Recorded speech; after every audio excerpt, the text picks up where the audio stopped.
it's really about being like super, super genuine. So, wait, what does that mean? Well, if you don't know what it means, like, you might be screwed for a little bit till you figure it out, but this is a really nice nursing home, see? So anyways, I don't know if this is like private. No, it's not private property. It can't be. I would have said so. I'm trying to find kind of just a spot I can go maybe chill. But being super genuine, like, and like, it's not something I don't have to like try at being genuine. Like, I just am genuine and I'm honest. And also it took a lot that day to tell a quick story. I went to court a while back and I was just going for, what's it called? Who's that? Hi! I have no clue who that is. And if she was even waving at me or not. Oh, there's a picnic bench. Perfect. Well, maybe you can come over and jump on the clip here. Who knows? What is going on there? Interesting. So anyway. Okay. Just some weirdness going on. Okay, so I'm gonna go this way so these people don't think I'm like recording them. People are super sketchy in this town. And so what was I saying about being genuine? It's just tapping into who you are as a person and really understanding who that person is.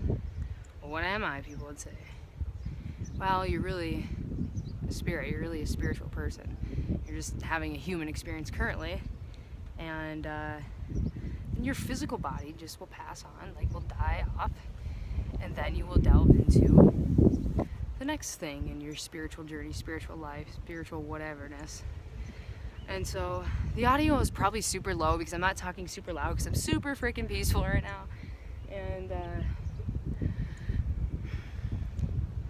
I'm just like really overwhelmed by like how I feel right now because it's beautiful out here. And like it's crazy how like when you drink or do drugs and stuff, like the different perspective, like I see it and feel it actually a lot if I'm intoxicated.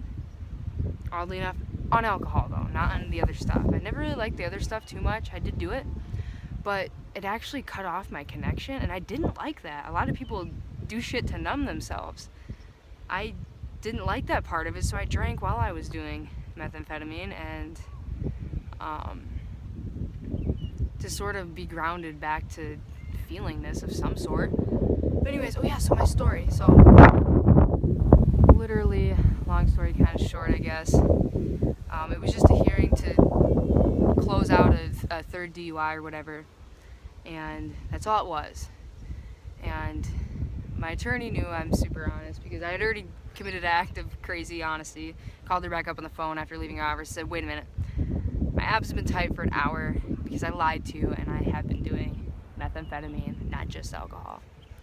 So that was crazy. And so the next day we had court. I showed up drunk and she actually didn't even know. That's how functioning of an alcoholic I was. She didn't know until she smelled it, she said, which was a while later. But anyhow, so everything was closed, everything was done. At the very end, the judge goes, are you under the influence of anything today? And I go, no. And I go, wait, yes. And then like everyone was just like, what? And then the judge was like, prescription medications. And like my attorney was kind of like being like, yeah, say that. And I go, yes. And I go, no. And I think I said that they all like spun out, like they did not know what to do. The whole courtroom, I've seen attorneys get together and talk before when they're not supposed to, but I've never seen an entire courtroom gather in a room. Like, that just doesn't happen.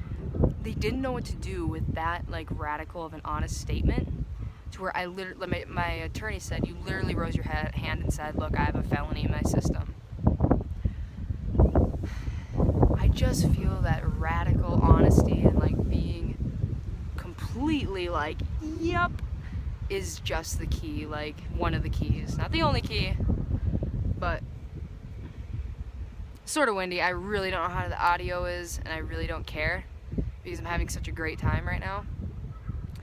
But it's just beautiful. beautiful out here right now. Anyways, I've always, and I don't like to say different. I know my hair's really wacky. I apologize, but it's windy, and who cares? It's just hair, you know. I've always been said to be like, oh, Cassie, you're so different, and like, it's actually that we're really all the same, and that you guys are different and weird. Like, you're not, you know, it's, I don't mean to say it like in a judgmental way, but like everyone's like, you're so positive, you're so influential. Like, they don't see too much. Like, some people see the depths, but they see the bounce back, and I think that's actually kind of cool that people see that positiveness in me, rather more than negative. I have never really received that many negative comments, I guess, and maybe that's a law of attraction thing, but I'm grateful for that. But this is where all the magic happened. And particularly, maybe later on tonight would be a really good segment, another segment to the series, to actually sit in the park alone and really just, you know what I'm saying? So I might do that. But where's the people coming from? Maybe they're at the park. You say, why are you so worried about everyone else around you? You know what? I'm just being honest, and you know, I just live in a small town, and this is not normal for somebody to sit at a picnic bench talking to a freaking. People aren't doing this here. Like, I promise you. Like, I've yet to see one person walking anywhere doing this. Taking a selfie, yeah, but even that, very freaking minimal. Very minimal. So with that being said, it is something to get used to. It's my first time like actually going outside in my community and just like, oh, yep, here I am, you know? So it is weird because I have this stick like flying out of me, and I'm sitting here talking literally. You know, I could be talking to my mom. They could be thinking that. They could be like, the person might be doing a vlog too, because they might watch YouTube. They probably do watch YouTube. But I really just don't even know what to say, because, and it's weird because I don't even talk about my like past that much. I only talk about my past when I'm in a very negative, deep, dark place. Funny, right? But not funny. I mean, like, it's not ironic that that would happen that way. But it's just that I'm so transformed and so moving forward that I'm not looking in the rear view mirror. I will tell you, I was a hurt, sick, broken, rebellious, throwing chairs across freaking classrooms, kicked out of boot camps. I went to institutions my entire life. I'm trying to just tap into it real quick so I can just give a spiel and then it's there because 8 minutes. So, I mean, I was known as the most rebellious person that was ever in like boot camp. Star Academy, Custer, South Dakota, actually getting shut down. I got kicked out of there and sent to a crazy other facility. Wow. It's called Our Home, South Dakota, OHI, in Parkson, South Dakota, 20 miles south of Mitchell. If you ever been there, you know what I'm saying. I was in there during a very, very crazy time where people were just getting in restraints every day. It was crazy. But anyways, to get to the gist of it, I've hung myself over 30 times. I went to a store to purchase a gun where I got denied several times because I had other people go in for me. I'm like, well, if I can't purchase the gun because of my medical conditions, certainly I could pay Sally $50 and she'll go in and buy it, right? I don't know why that didn't work, but it didn't. I've taken multiple pills. Tried just about everything. I've tried just really seriously killing myself, and it never worked. I've tried like 30 times. I've been in the psych ward here that we have so many times. They know who I am. They know who I am at the emergency room for the alcoholic seizures I've had. It's just I'm such a different person that I don't... If you can tell me a benefit of focusing on that, maybe I will, but I just see moving forward in my vision and what I'm trying to do. And I feel that's so far more important, and it's so underrated, and people don't know about that stuff here, especially in my community. So I'm trying to kind of like spread that because it's important, and maybe I'm getting kind of a tan. I'm gonna end this segment.